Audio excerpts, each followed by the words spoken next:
Hey, Sally. Why don't you come and join me for Monday Motivation today? It would be my pleasure. We are so excited. We are so excited. And, Yes. this cup says, actually, I can. And it means more today than it usually does. Stay tuned for the Yeah, blooper, that's the, right. the We have a blooper little blooper. video that But that we're we're going gonna to go do. right into this meat and potatoes this morning. Well, mostly Yes. meat on this. Yeah, and we're talking about the shift book again, and so we're on tactic number 5, getting to the table and lead conversion, Johnny. And I know there was so much in this chapter that the last time we were together, we really couldn't get through We decided that. to splice it, We do the did. first half, and here's the second half. Yeah, so we're going to be talking about closing because we've already talked about capturing and connecting. That's right. And so when you think about lead generation, there's a system around it. And so there was a system around how you capture leads, how you connect with leads. And so we're going to talk about closing the leads. And this chapter says closing is where the rubber meets the road. That's right. You can do a lot Yeah. of things up front, but when you do the closing, that actually, by definition, it closes the deal, right? So we need to get all those other parts done, but we also have to focus on the closing aspect. And I think a lot of times we want to just do like this when it comes to looking, smelling, talking like a salesperson, right? And close sounds very salesy. It does. But at the same time, he said it's called closing and it's old sales language, but we have to dust it off and we have to revisit it and we have to wrap our mind around it because it just really means the end in mind. Well, what it does is it means like, what's the goal of what we're doing in our transaction, right? Yeah. They have, obviously, we're having a conversation about selling a piece of property, land, whatever the situation may be. So they want to do something, right? So we are going to do the close so that we can be that agent to take them from beginning to end and be that source for them. So it's going to have to be closed anyway. If someone's going to if they're going to finish out what they're doing, it has to be closed. Yeah, and they Finishing it want out. us to. You That's know, I right. think, especially if you're working with someone that's in the sales industry, they expect you to close them. They respect you doing that. That's right. Actually, other agents respect you when you want to go for the close and you ask closing questions. It says setting up the close is your responsibility. And in this chapter, it's talking also about closing for an appointment. So we connect with someone, we've captured their information as well. And so the next step is to get face to face with them or phone to, voice to voice, somehow be able to close for an appointment for what's next. Remember, I think you mentioned that's one of the best things to say is here's what happens next, right? Exactly. And I will say that we do a lot of practice with scripts. Yeah. We do a lot of practice at the beginning. We try to make all these things happen. But why do we do that? To set up an appointment. And when we Exactly. get in front of that person, what's the purpose? Right. To listen and to come up with a plan to execute what they want, whether it's to buy a home or to sell a home. So we just have to listen, but our job is to set that appointment and then, practice to get all the way up to the appointment, but you have to sit down with people and listen to their goal and then be able to come up with a solution for that. Right. And I think in this chapter, he mentioned that it's our responsibility to do that because they don't want to be sold, but they want to be led. They want to be able to get to the end destination. And so it's our job to keep asking what we're going to do next and leading them to what to do next because they want us to do that. I have on page 99, I have something highlighted. It says people want to buy but hate to be sold. People want to make the right decision and they fear being talked into the wrong one. And people want help but are hesitant to ask for it. So you have to help them out. You have to ask for them. And they want and need you to be in charge in a caring way. So I think that one of the ways to do that is, and I love this, and if you know me, you know this is what I do the best, story time, right? So you kind of want to paint a picture of what that looks like. So if they're wanting to buy a house, you say, look, you're paying rent and you've been working really hard, and I believe that there's a path to get you to into a home. So let's just talk about that. So what this looks like is when you work with me, I can get you from here to here. I've got resources for, all the parts that you need to get to the end. So you just want to kind of show them that there is like, we're having this conversation, but I'm the one that can get you to the end. Yeah, you see the end for them Does and that make them sound feel pushy? comfortable. No, it didn't sound pushy at all. Because you have a goal to get somewhere, and I'm going to be Yeah, the one to get you there. exactly. So you want to say, Exactly. so what this means is over the next few weeks, I'm going to help you get from here to here. We're going to do this, this, this, this. And if we're really prepared, we can give them kind of like a handout ahead of time, like here's all the steps. So I can break this down. And I know buying a house can be kind of scary, or even selling a house can be scary. You really want to, especially in the market that we're in right now, like, because who knows what the market's about, right? I mean, on my phone, if you slide to the left, it's all the news pops up, the Yeah. Google News, and all it says is like mortgage rates are going to come down. No, they're not. Yes, they are. No, they're not. It's So nobody knows. confusing. It's so confusing. Yeah. Anyway, I'm going to get back to the meat, but my point on this is like your goal is to listen to what they want to do and then strategically plan a path to help them get there. And then you say, so what this looks like is I can get you from here to here and we're going to do these things. How does that feel? And they say, that sounds great. Then let's do this together. And I think if you don't meet with them, if you don't get them in front of you to have those conversations, somebody else is going 80% to. of the people, 80-ish Right. percent of the people, the first one to that transaction, to that conversation wins. Yeah. 80%, right? So Of it the sounds time. like we should always be closing for an appointment. And maybe it's just, we just need to get in front of somebody All we have to and do. talk about Yes. real estate and what's happening in the And market. at the very beginning of that conversation, you want to be able to read your client. Like, are they anxious? Are they excited? Do they really think they know what they're doing, but they don't? You've got to be able to assess what's going on and then answer those needs, and then bam. Well, I like when he says, asking for that appointment. It says you'll have to ask people for an appointment either by phone or in person or in writing. And I found that intriguing. And he said that in writing is the least favorite of the three. It can work, but you're really going to win more if you get in front of them or you have a conversation via voice to voice. All right, we're In gonna- writing is text. That's right. Yeah. That's right. Let's do a just short role play real fast. Okay. Okay, so you're going to be the person that wants to buy a house. I love that. Okay, so I'm going to start a conversation. We're going to do it two ways. Okay. All right. Hey, Sally, Hey, Johnny. how are you doing today? Hey, I'm doing great. Great. So I heard you need a real estate agent, so I can be that for you. Would you like me to do that? Oh, wow. Okay. Yeah. You know what? See, I'm that really was a just little bit crazy, starting. right? See, Yeah. that's right. No, let's try it. That was just kind of the first approach. Yeah. The That was second- really direct. It was too direct. In fact, I don't know how to be too direct because I could have been more. But anyway, let's try it the second way. No, that's okay. That's okay. Because the other part of that is you learned a little bit about me in that moment Yeah. and you step back. It doesn't mean it was a wrong Yeah. approach. Let's try it again. Okay. Well, hey, Sally. Hey, Johnny. Hey, I got your name from a close friend that says you're kind of interested in real estate and Yeah. purchasing a home. Is that right? It is. I've started the process of looking Yeah. and I'm just trying to see what's out there. Well, I would love to see how I can help you with that. So, what are maybe some of your biggest concerns? Interest rate. I'm not really sure how much I can afford. I'm just really looking to see what areas I might want to be in. I'd like to be close to the hospital because that's where I spend most of my time. I'm a nurse. And so I'm just exploring. You know what? All those things are so important and great. I would love to sit down with you for maybe like 30 minutes. Just kind of have an initial conversation. Just a very preliminary just conversation. Would that be okay? Yeah, sure. I'd love Okay. that. So what does your schedule look like? When would be a good time to sit down and do this? You know what? I'm most open on Wednesdays and Well, Fridays. Okay, I'm going to check my calendar real fast. Hang on with me a second. Oh, it looks like I've got either morning, afternoon, and maybe early evening on Wednesday. Would that work? One of those times work? Yes, morning would be great. Let's do it. So how would 8 o'clock or 9 o'clock work for you? Is 9 8 too o'clock early? works. Okay, great. I said 8, that's too early. But anyway, I need my coffee too, Sally. So anyway, so let's do 9 o'clock. So would you like to meet at my office or would you like to meet at your home? You know what? I'll come by your office. Come on by. I will shoot you a text to give you the address, but I'll look forward to seeing you on Wednesday. Great. And ladies and gentlemen, that's how that's done, right? You got an Simple, appointment. Simple. Yeah. Because we listened and then we kind of said, you know what? I think it's best if we sit down and have a conversation and Yeah. go from there.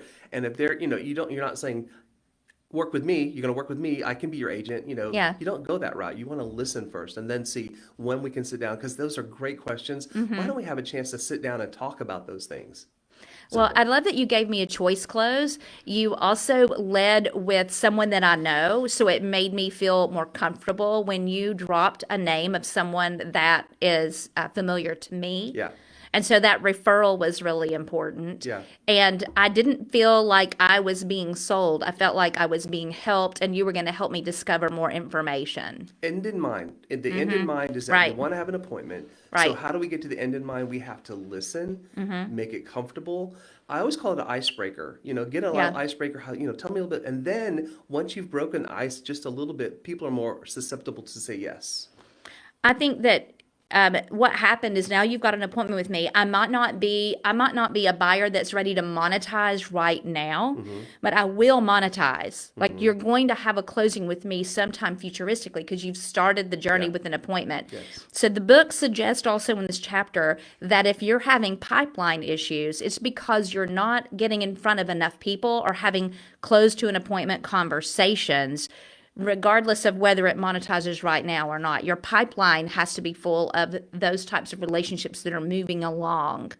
So, And in my yeah, experience, now I sat down with someone earlier this morning who's been doing this a lot longer than I have, right?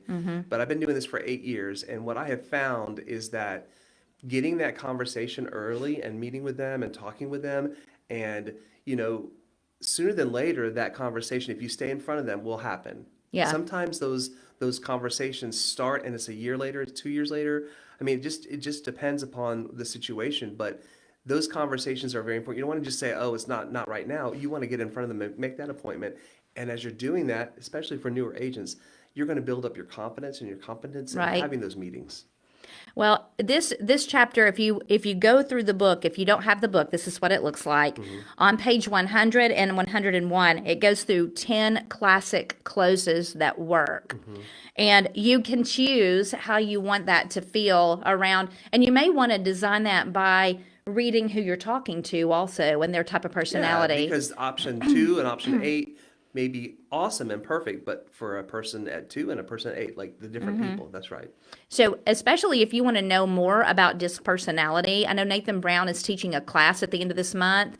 It's a fantastic way to dip your toe in the pond of figuring out, how am I showing up with someone? Are they initially being comfortable or uncomfortable? And then how you keep having those conversations so you can close for an appointment. And one thing that Gary says in this particular section is agents always ask, why am I always being told to close, close, close, close, close, close early, close often? And there is a time-tested reason, and that is people talk in absolutes, but they don't think in absolutes. So most of the time, a no isn't an absolute no, and a yes isn't always an absolute yes. There is a decision continuum that you have to work through, and sometimes no just means not now. I don't have enough information. It's not you, right? It's not a personal thing. So it says you aren't attached to their decision. Your goal is to help them reach one, just like you were saying. And I also feel that, like, I'm going to give the example of one of my favorite stories, actual story that happened to me. I had signed up here at the office for a rental lead and didn't know the person, didn't really know what I was doing with rentals, but I thought, yeah, heck yeah, let's just go. I was early on. So I drove out to this house, and when I got there, I didn't know who I was looking for, what they looked like, who this person was. So I got to the house a little bit early, and I walked it, and the floors were kind of scary. It was not a great place, okay? I would not have wanted to put any of my people there, right? So while I'm there, this family comes up, like, "Oh, hey, are y'all, looking to rent?" And they said, "Yeah, we're just checking it out." So they went, and I said, "Be careful," And then I kind of stayed there a few minutes because they came out pretty quickly. I said, "Well, my name is Johnny, and have y'all ever thought about buying a house?"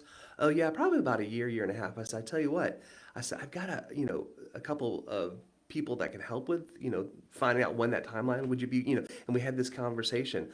Well, that person was so awesome, was able to get in and kind of say, that we were able to just talk like that. She said, "Well, let me see what I can do." So I had made the connection of the lender, and within 3 months we were in the house closed and everything. So they Wow. thought it was a year out. I'm really trying to get to the chase here, but people are ignorant, and that's not a bad thing. They just don't know like what they can do, right? Right. So talking to a lender could be, well, you've got to fix some things. She had to fix some things, and she started to fix the things and was fixed within 5 or 6 weeks. And then from that point, we were able to find a place. And I mean, she's given me another referral, and then she's talked about maybe moving, so I might be helping them with that. Right. So here's what I say. You just don't know. I met someone randomly at a rental house that was not good for either people, either, her or the person I was trying to find. And yet I ended up with one transaction, a second transaction, and possibly a third transaction. You see what I'm saying? That was the connection. It's the So, connection. So yeah. they were thinking it's going to be forever, a year and a half out, and within 3 months they were in a home. So I think people just don't know, and that was my point of all those words. Well, I think I love that you were open to an opportunity for a lead capture. You captured a lead. And I think this is where, if you look at like a roller coaster, if you imagine a curvy line and dots on it, dots are a lead that's monetizing. They're ready, set, go. They're going to close in 30 to 60 to 90 days. And a lot of times we want to just find leads that are right there. And We like don't want to find them over $600,000 here. things. Yeah. Yeah. So you captured the lead. You connected with them. You closed for an appointment. You got an appointment with them to get face to face. You were there as a resource and you helped them to get to their end goal without it feeling like you were being a pushy salesperson. You were there and you connected. So you also had to spend some time cultivating that, because I heard you say that wasn't something that happened in 4 to 5 weeks. There was a little bit of a journey there that you assisted them with, and you stayed in touch with them. I think that for us in this industry, a lot of times individual agents will find someone and they won't do the follow-up part of that. They won't have them in a system to where they're staying in touch because they weren't ready, set, go when they found them.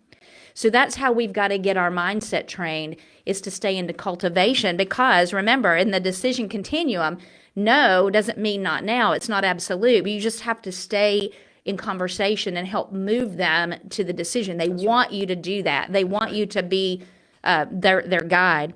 So I'm going to just read some of these closes for you guys that you could possibly use. Now, you connected with me a minute ago and you were like, "Hi, I heard you need an agent and I'm here to be your agent," right? So even though that was very direct, that's not really a hard close. It wasn't being relational. So this number one hard close is a little direct, and it says, "Let's meet," right? It's not a question. Let's meet. We've had a dialogue before that though. So we come to that conclusion. There's another one, Johnny, the soft close. I've really enjoyed visiting with you. Would it make sense that we meet sometime next week and discuss the next steps, right? Would you like to get together in the future and discuss this? The direct close, can we meet today? That's pretty direct. Have you ever used that one? Sometime, Yeah. at least once, I'm sure. Yeah, I'm sure. Hey, that sounds great. Let's meet Yeah. today. So the indirect close, would it be okay if I got you some information to look over and then we can meet to discuss? Now, I will have to tell you, as I've been looking through some of these, because of some sales training that I've had in the past, I don't love all of them because I feel like there's an opportunity for them to say no. Remember, the decision continuum is never an absolute, but it could be that you get a no. That's right. Right? So, would we have gone over enough today that that meeting would be our next step, right? Have we gone over enough today that meeting would be our next step? And you might say, "No, because I have blah, blah, blah, blah, blah," whatever's going on next. And it may just be that I needed to ask more questions about where they are in the world and listened better. So before you go any further, I went into Chat GPT, AI, however you want to call it, and I said, what are the top 3 concerns/issues that buyers are facing? I'm talking about buyers for all this right now, buyers. Yeah. And they said affordability. Well, really, we're not the lender, right? But we know lenders, right? Right. So we need to say, hey, let's meet and I can get you on the path, right? And that path is meet with me. Let me listen to what you're looking to find, a great lender that matches that situation, and then meet. Hey, once you've met with them, let's meet again. And that has been, it's great because you just say, hey, I know that, affordability is a big question for you. So would it be helpful if I got maybe 1 or 2 top lenders that would be able to talk to you and see if this is a good fit for you right now? Those are the kind of things. If so, then let's do this. let's set this up. You know what I'm saying? I think that, I mean, that makes sense to me when you Right. said it. You Yeah. know, So yes, it makes sense. right. So maybe it's not affordability. Maybe it's a lot of other things, but affordability is going to be in your top Oh, concern. absolutely. Well, I love that you found the top three reasons why people may say, I don't need to move forward right now, that they're thinking through, and you're getting them information to help them overcome that. Because, we talk about being uncomfortable and how as humans we're naturally wired to stay comfortable, and fear makes us uncomfortable. So when there's fear around anything, that even if we really want to do it, we're going to find ways to be comfortable and not go forward. And so that's how we have to help people out of that, So right? another, just sorry, I just have all these things to say. So That's okay. here's the deal. So I know me, right? Like I can't put a nail straight in a wall, right? I can't, I'm not an engineer, right? I'm not a plumber. I probably would electrocute myself. So what skills do I have in real estate, right? So how would I be able to do that? Well, I don't have to have all those other skills, but one of the biggest skills is listening, right? And assessing their problem, their situation, like Yeah. what is their challenge, right? And then making a plan. So we don't have to have all this background and stuff. We just need to listen and come up with a solution, right? Right. I keep saying the same thing over and No, over no, today. no. Well, But I the think, point, hey, you guys, are y'all getting good value from this? the point, Please just give us a thumbs yeah, up or a heart or something. don't feel like you have to Yeah. have sold 100 houses. You just be able to let me see what your concern is, Mm-hmm. and then you've got a bunch of us here that can help. Well, my client's struggling, blah blah blah blah. Who's the best who's the best lender? Oh, here's a good lender that's going to give you a THDA or Mm-hmm. whatever. What is a THDA? Well, you can explain, get a little knowledge, be able to explain that to your client, that I think you don't need all this thousands of dollars to get in. There's all kinds of other options. Anyway, I'm chasing a rabbit, which I can do very well. That's a gift. I have that skill. You all know that. And just wait for our blooper reel. You'll find out our computer skills too. So Yes. we've had fun this morning. One of the things that also mentions is that through this process of trying to close for an appointment, there is no Yes. try. That getting together and role playing all the ways people can tell you no, or all the reasons that they have that you need to help them and listen through, would be a great thing. So I was curious, what would it look like if we had some sort of time on the calendar where if you wanted to come in and role play those types of things, we could exercise that muscle and get better at closing for the appointment, or How to handle closing. objections. Yes. And maybe we AI some of these, what are the top I love 5 that. objections for buyers and sellers, Yeah. and then work on the ones that are the most, common, Right. right? I mean, I think if we do that and we practice together, Yeah. that's how we all get better and Yeah. we rise, right? And we get out there and we take our market share that we That's need to right. do, because other agents aren't doing that. Yep. So I think role playing would be a great idea for what we're responding, and it's okay for whatever they decide. Like, we're just moving them through the process, and we can't be tied to what their immediate answer is, but we will know how to respond to the most common ones, because there won't be that many. So I think here's some of them that they mentioned that we could role play. So here's some possible responses you'll hear if you have enough people that you're asking to meet with. No thanks, not now, not yet.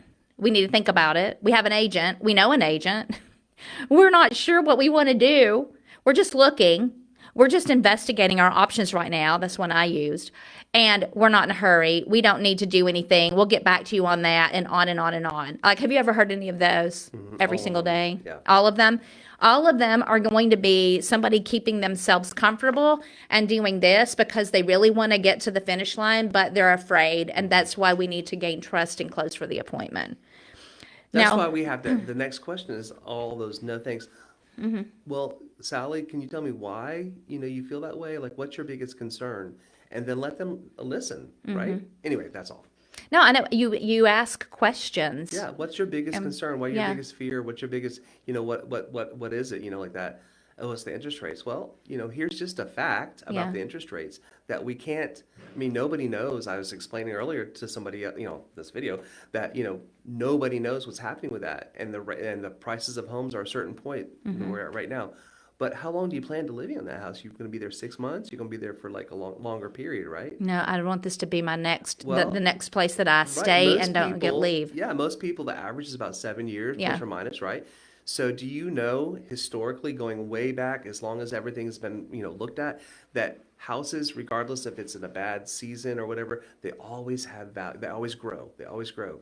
And interest rates, if you lock in right now, then you are here, right? You are locked in. But if it goes down, you can refinance. If it goes up, it's going to even be worse. So if we know that home values over time will grow and interest rates fluctuate, right? So if they come down, you can refinance. If they go up, you've already locked in.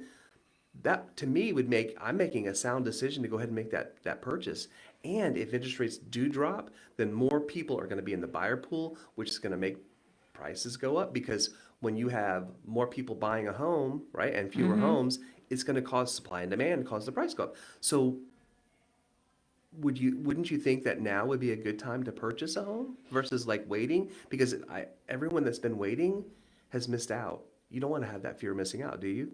Now, look at all those questions you're asking me. You're leading me to, you're doing tie downs, and I liked your body language too. As you're talking to me, Yeah. you're doing this positive, physiology Yeah. there. So Yeah. it's all part of making Was someone it feel scary comfortable. what I just Not shared? at all, Was not it at like all. like You sounded, no, absolutely not. Absolutely not. I mean, what do you guys think? I thought it was very very calming. You seem very knowledgeable. I started trusting you that you knew what you were talking about. And you were just asking questions to help me Yeah. self-discover. When Yeah. I self-discover, then Yeah. I'm making the decisions. Am I'm I also choosing. solidifying that I'm the expert? Yes. Well, I mean, I wasn't trying to do that, but it was a natural byproduct Right. of our conversation. But I Like can he tell really that knows you've what he's talking practiced it, about. and you've practiced Right, it. right, right. You've practiced it. So I think that's what the key is knowing what they're going to say as the no, and then asking more questions around it. Because when they say, "I know another agent," I don't know if you've ever done this, but especially when I called for sell by owners, I would always hear that. I know an agent. I'd be like, "Real great! I know so many agents in town.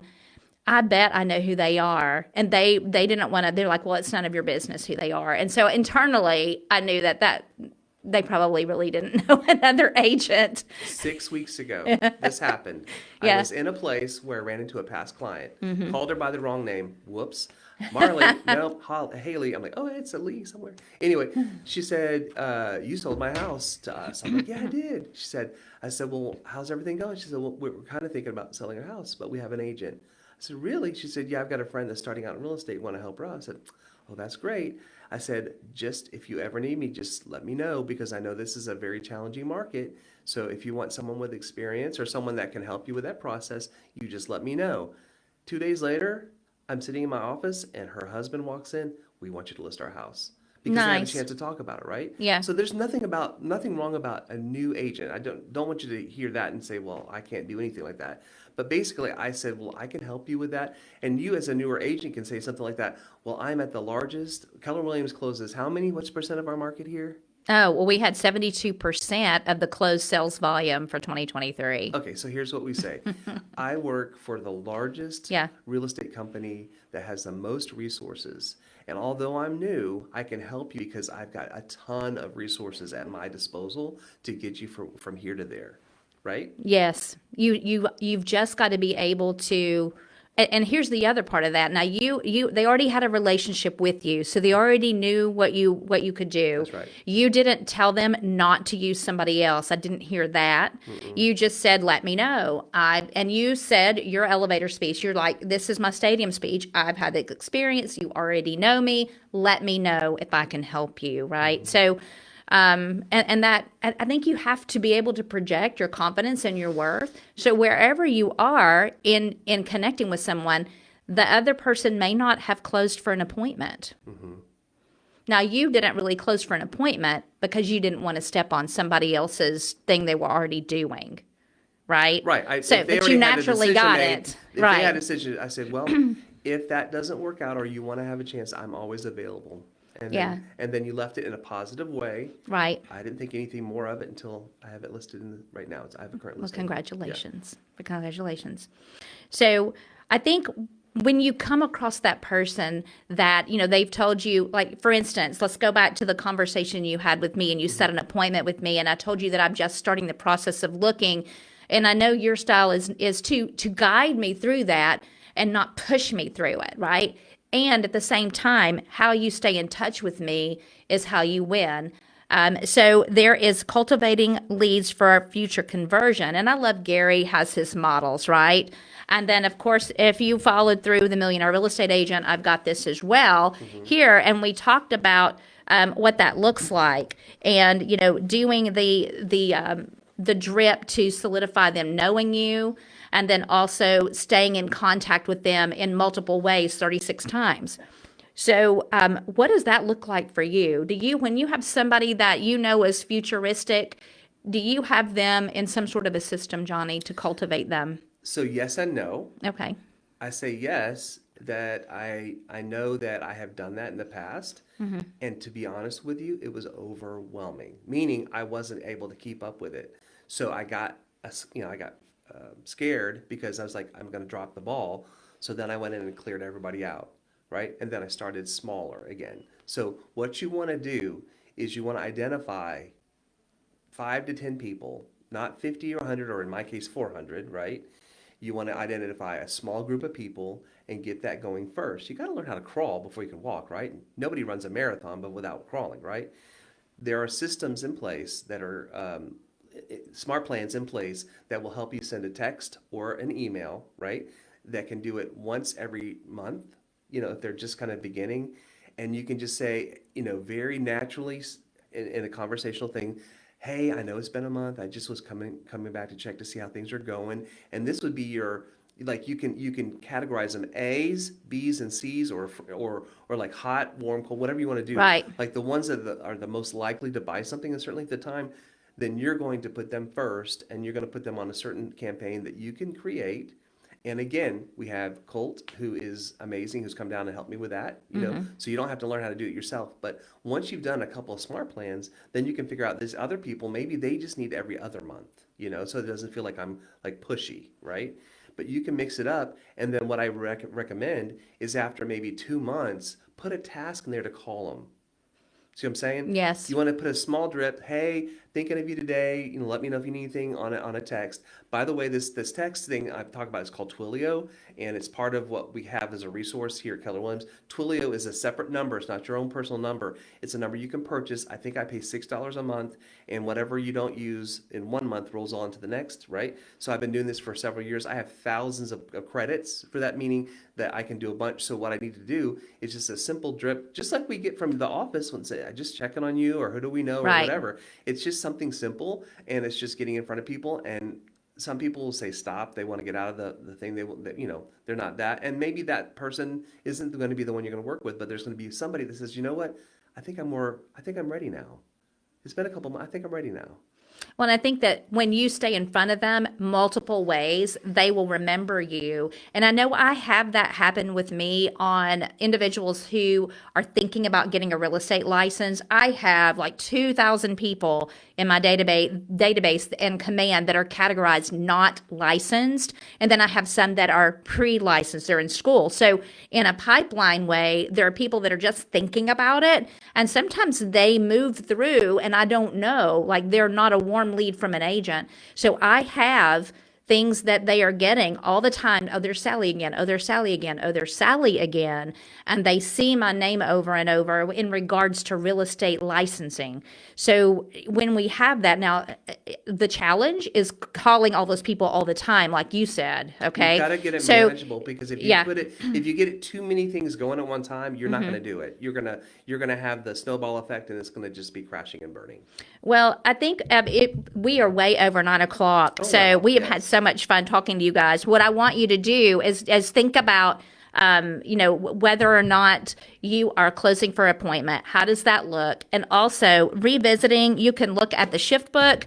You can look at the Millionaire Real Estate Agent. I've written some different things in here because as time has gone past the publishing of this book, Gary has discovered that it takes a little bit more nurture, connections, drips to connect and capture and cultivate and close folks. So take a look at what your systems are, and if you're interested in meeting and chatting about let's learning to close for an appointment or role play some of those things, make a comment, let us know.